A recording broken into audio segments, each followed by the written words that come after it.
Yeah, I mean, as you get closer and closer to the season, this is kind of like one of those little milestones where you get through camp and you know that you're just that much closer. It was awesome out here this year. We got to build a lot of great chemistry and we got to have a lot of fun. So we were happy to be here. But now getting to go back to KC and get ready for the season is going to be big. Coach said the expectations for you players when Stars played the first half. What are you wanting to accomplish in the first half of this game?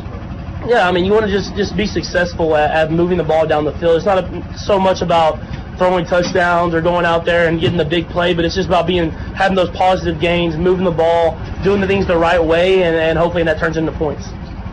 What are your biggest takeaways from this camp in terms of just kind of who impressed you or what you got done that you thought, okay, I feel like we're advanced more at this stage as we get ready for the season? Yeah, I think just the overall knowledge as an offense that we had was positive and was good to see. I mean, not only me with just having more knowledge of having a full season under my belt and what to kind of expect and what to do at camp, but seeing the receivers and the tight ends and the O-line and everybody progress and understand more and more of what we're trying to do as an offense was a good thing to see. How much game time in the preseason do you feel like you need to get ready for a regular season?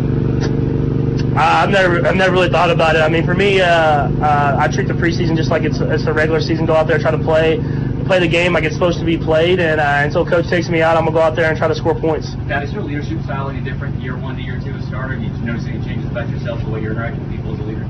Yeah, I mean, I'm just able to communicate to people better, I think, just because I know these guys better. I mean, I've been with them for another year, understand what pushes them, what motivates them to be the best they can be every single day. And whenever you know the guys like that, you can push them, and they know that you're doing it for their best interests. Yeah, you said that starters are expected to get a half. Last year, you guys were expected to get the first quarter and came out a little bit early. Do you think you'll get the full half this week?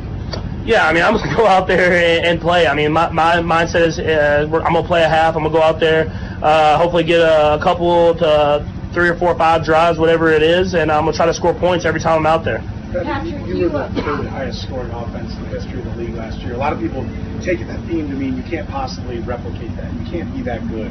The offense has to regress. Do you read that? Do you hear that? Does it motivate you to hear people saying that? I don't know if it motivates me. For me, as an offense, I think our whole unit, we expect to score every single time we're on the field. We expect to go out there, have positive gains, and get the ball in the end zone or let Bucker kick it in. And so if we do that and we have that mentality and we execute what we're supposed to do, hopefully we can have another very successful season. A couple weeks ago, Sammy said kind of felt like you guys were almost unstoppable. Yesterday, Travis said kind of feels like you can do anything you want to do. You get that feeling offensively that you guys are right there, that just about everything is open to you? I mean, we definitely have the talent to go out there and have success every single time we're on the field. It's all about the execution that we have to keep getting better and better at every single week and every single day. And then, like I said, I feel like we could, as an offense, be one of the best offenses that has came through in a long time. But you have to go out there every single day and prove that. And so that's a big thing for me. Is you can kind of say it and predict it, but until you go in with that mentality every single day and you get better and better and go out there and do it, I mean, nothing really matters until you go out there and do that. Patrick, I'm sure you've been asked this before, but after the AFC Championship, you got to talk with Tom Brady. What were just some of the things that you guys talked about? Yeah, I mean, the biggest thing was, I mean, he's been in that situation before. He's won a lot of big games. He's lost a couple, and I mean, he just said it was a great game, and it was kind of that quarterback talk, and it was a great game both ways. Everybody battled, and he just told me to keep pushing and keep being who I am.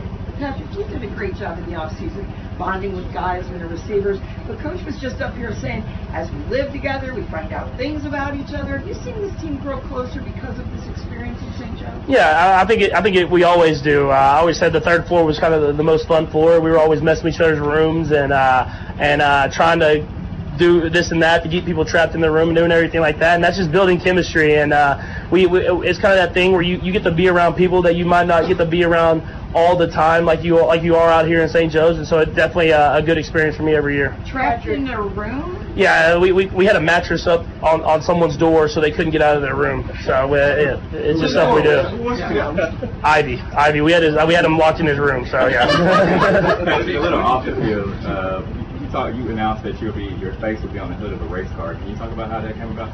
Yeah, so Panini, the card company, came to me with this idea of putting my face in a race car, and I obviously wanted to do that, seeing those guys and what they do every single week. Sherm's got me really into it now, so just to see that type of stuff. And then they also, we came up with this idea that I'm able to sign the hood and give it to sell it for my charity, and that was a big thing for me, is having another thing that I can do to help raise money for my charity, so I can go out in the community and do the things that I want to do. Now, you've had a lot of things that people have brought your way. Where does that one rank?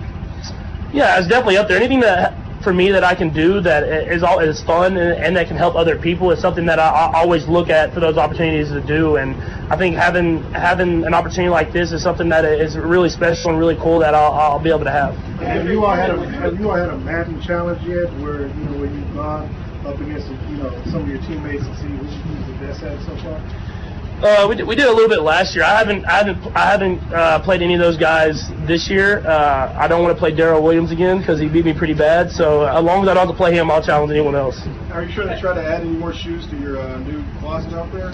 Yeah, I have a lot of them. They keep coming in. Adidas is good about kind of shipping me shoes all the time, and so I've had to add shelves already. So hopefully I can keep adding shelves. You mentioned a charity in your foundation. Can you update us on how things are going with that? Yeah, things are going great. We have an announcement hopefully here coming soon, but we're raising a lot of money, doing a lot of great things, planning a lot of stuff that we'll hopefully have for this upcoming season, and the people that are helping me run that are doing an amazing job.